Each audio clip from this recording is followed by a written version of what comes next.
Mu gitabo kigenga imibereho ya muntu Bibiliya kuba yemera habamo umurongo uvuga uti: icyoroshye ni uko ingamiya yanyura mu izuru ry'urushinge kuruta uko umutunzi yakwinjira mu bwami bw'Imana.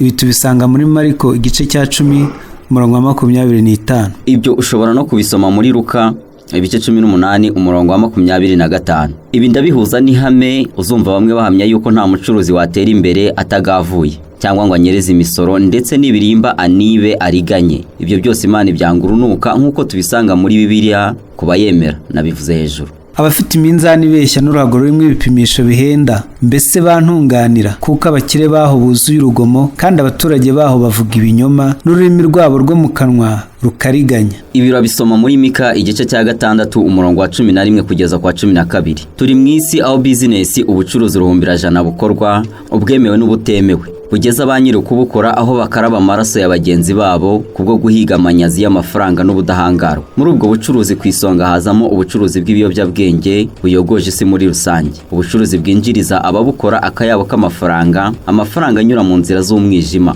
ntasora, ariko ugasanga atunga benshi muri za guverinoma z'ibihugu. Ba nyirizi business bayabaha bigura bagura inzira kugira ngo babone inzira z'uburozi bwabo bw'ibiyobyabwenge. Uyu munsi paje yacu yamenya n'uyu ifungukiye muri Amerika y'Amajyepfo, ubutaka bwa Colombia bwibarutse ibandi ruharwa mu mateka y'isi. Ari muri bake babayeho babashije kugira ubutunzi buhambaye ku isi babikesha ibikorwa birimo gukorana n'udutsiko tw'iterabwoba no kwica ugerageje kumwitambika wese, ndetse n'abayobozi atabibagiwe. Ni Pablo Escobar. Ngeditunga Peter. Ikinyamakuru Forbes mu mwaka wa 1989 cyashyize Pablo Escobar ku mwanya wa mbere mu bakire barindwi ku isi. Yari umucuruzi ukomeye cyane w'ibiyobyabwenge, ndetse bivugwa ko ari we mucuruzi wabayeho wakoresheje ubwenge bwinshi no kugendera kuri gahunda idasanzwe. Yahoranaga udushya n'amayiri menshi mu bucuruzi bwe. Muri nimero y'ikinyamakuru Set cy'Abafaransa cyasohotse mu mwaka wa 2013 cyashyize uyu mugabo Escobar ku mwanya wa mbere mu bantu babayeho mu mateka y'isi batunze amafaranga menshi avuye mu nzira zuzuye umwanda n'amaraso, aho yabarirwaga asaga miliyaridi 30 z'amadolari. Kugira ngo wumve ubukire bwe biragusaba kumva iyi nkuru. Nubwo ushobora gukeka ko ari umugani, gusa ntabwo ari ni ukuri guhetse ukundi. Mu myaka y'1990 Escobar we n'umuryango we ubwo bahungaga inzego z'umutekano, umwana we muto w'umukobwa imbeho yaramutitije. Mu rukundo rwa kibyeyi Pablo Escobar ashumika inote z'amadolari zifite agaciro ka miliyoni 2 kugira ngo umwana wagarure ubushyuhe. Ibi nibyo nuko byagenze. Ubundi uyu yari muntu ki? Pablo Emilio Escobar Gaviria, benshi bamenye nka Pablo Escobar, ni umucuruzi w'ibiyobyabwenge n'umwicanyi wafukiye muri Colombia, akaba ari we wari ufite isoko rinini rya cocaine. Mu myaka y'1980 cocaine yacuruzwaga muri Amerika, 80% byayo yabagariye. Ibi byatumye mu gihe cye yarashyizwe ku mwanya wa mbere mu bafite agatubutse ku isi ku rutonde rwakozwe n'ikinyamakuru Forbes nk'uko nabigarutseho hejuru. Mu mwaka wa 1970 Escobar yimariyemo gucuruza ibiyobyabwenge neza, ubwo yihurizaga hamwe n'andi mabandi bagashinga agatsiko k'amabandi bise Medellin Cartel. Bajya bavuga ko nta murozi wabuze gikarabye. Escobar yagiye akundwa n'abaturage bo mu mujyi yavukagamo bitewe n'uko yateraga inkunga ibikorwa by'urukundo n'imikino itandukanye. Ariko byaje guhinduka arangwa n'ubugizi bwa nabi ubwo yatangiraga kwica abantu, harimo n'umuminisitiri umwe. Pablo Escobar Emilio mbere y'uko agera aha yari muntu ki? Pablo Emilio Escobar yavutse tariki ya 2 Ukuboza mu mwaka wa 1949 muri Colombia mu mujyi wa Rio Negro.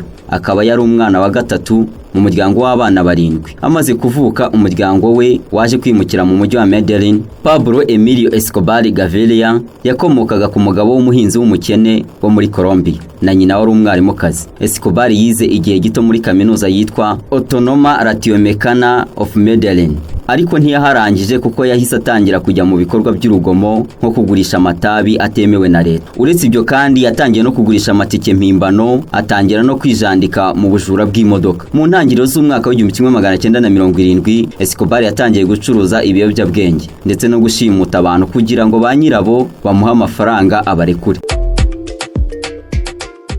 1976 Escobar yashinze agatsiko k'abagizi ba nabi bacuruza ibiyobyabwenge akita Medellin Cartel. Aka gatsiko kagemuraga kokayine kakanakora amayira icamo kayohereza muri Leta Zunze Ubumwe za Amerika. Mu mwaka wa 1980 Escobar byatekerezwaga ko agemura kokayine iri hagati ya toni 80 na 90 muri Leta Zunze Ubumwe za Amerika ayivanye muri Colombia. Ibi byatumye Escobar aba umwe mu batunzi agatubutse ku isi, bituma atangira no kwica abashaka kwitambika ubucuruzi bwe nka polisi, abanyapolitike, abacamanza n'abandi. Escobar yagiye akora ibikorwa bamwe bakabyumva nk'umugani cyangwa amashyengo. Aha ngaha mu myaka ya 1980 Escobar niwe wacuruzaga 80% bya kokayine yose ku isi. Ibi bishobora kwibaza ko atari byo ndetse bitanashoboka, ariko nibyo. Escobar niwe wabaga ari boss mukuru w'abacuruzaga ibiyobyabwenge. Ibi byatumaga yinjiza miliyoni 60 z'amadolari buri munsi. Ku munsi umwe Escobar yabikaga amafaranga mu mirima mu mazu ashaje agera kuri miliyoni 500,000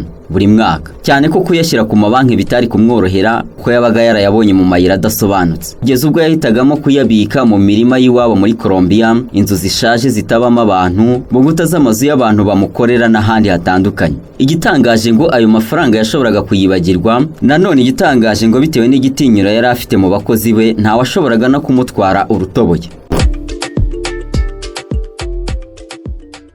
Escobar nubwo yaribandira isirimutse kandi rifite ijambo muri guverinoma y'iwabo. Mu mwaka wa 1982 yaje gutorerwa guhagararira ishyaka riharanira kwibohora Liberal Alternative Movement, aho yinjiyemo afite imishinga yo kubaka amazu n'ibibuga by'imyidagaduro mu gace yiyamamaje aturutsemo. Ibi byamwongereye igikundiro ku baturage bo mu gace avukamo. Nubwo Escobar yararimo yiyamamariza ubutegetsi, yashakishwaga na leta y'iwabo muri Colombia icyarimwe na Leta Zunze Ubumwe za Amerika. Ibi si rimwe si kabiri yagiye asimbuka ibitero bamugabagaho. Mu mwaka wa 1991 Escobar yaje kuva mu nteko ishinga amategeko, arangije abwira leta ya Colombia ko imuha amafaranga menshi maze akayishyikiriza, ikamufunga, yarangiza ikabwira Leta Zunze Ubumwe za Amerika ko yamufasha. Ibi ni nako byagenze. Escobar arafatwa, arafungwa, akatirwa imyaka 5. Bitangaje cyane bihabanye n'andi magereza wabuzi, gereza yarafungiwemo ni igipangu cye bwite. Yiyubakiye kirimo ibyibanze nkenerwa mu ngo z'abakire. Iyi yari inzu y'agatangaza wagereranya na hoteli y'inyenyeri 5. Yabagamo buri kimwe cyose cyari gikenewe muri icyo gihe. Twavuga ubwogero bugezweho, inzu z'utubyiniro, inzoga zihenze, kandi buri wa gatanu hinjiraga abakobwa baje gushimisha Escobar. Nabo bari bafunganywe nawe muri iyi nzu yari izwi nka La Catedral.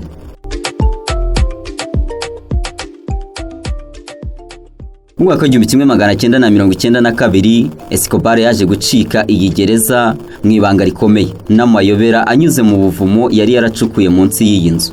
Ajya kwihisha mu misozi ya kure, aho yahungaga inzego z'umutekano zashakaga kumwimurira mu yindi gereza yari irinzwe cyane. Uku guhora ahunga inzego z'umutekano kwaje gushyira iherezo kuri ka gatsiko yari yarise Medellin Cartel, maze aza gupfa arashwe na polisi ya Colombia mu mwaka wa 1993. Ubuzima bwe wabushyizweho akadomo. Ibi byabaye nyuma y'umunsi umwe yijije isabukuru y'imyaka 44. Pablo Escobar yasigaye mu mitwe ya benshi nka Robin Hood wo muri Colombia bitewe nuko yafashaga abakene. Abandi basigara bamufata nk'umunyabyaha ruharwa. Umuhango wo kumushyingura witabiriwe n'abantu barenga 25,000.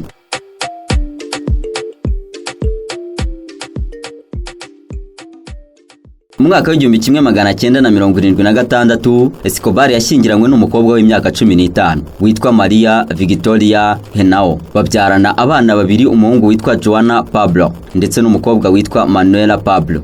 Uyu munsi umuhungu wa Pablo Escobar yahinduye amazina yitwa Sebastián Marroquín kubw'impamvu z'umutekano we. Mu gutegura iki cyegeranyo nasomye ikinyamakuru cy'Abafaransa 7/7 muri nimero yacyo yasohotse mu mwaka wa 2013, ndetse n'ikinyamakuru Forbes gikora intonde z'abaciye uduhigo mu bikorwa bitandukanye muri nimero yacyo yasohotse mu mwaka wa 1989. Nsura n'urubuga biography.com. Iki cyegeranyo kimwe n'ibindi byatambutse, ushaka kongera kubyumva sura channel ya YouTube Tunga 250. Jabrez, ngeri Tunga Peter, komeza unogerwe n'ikiganiro.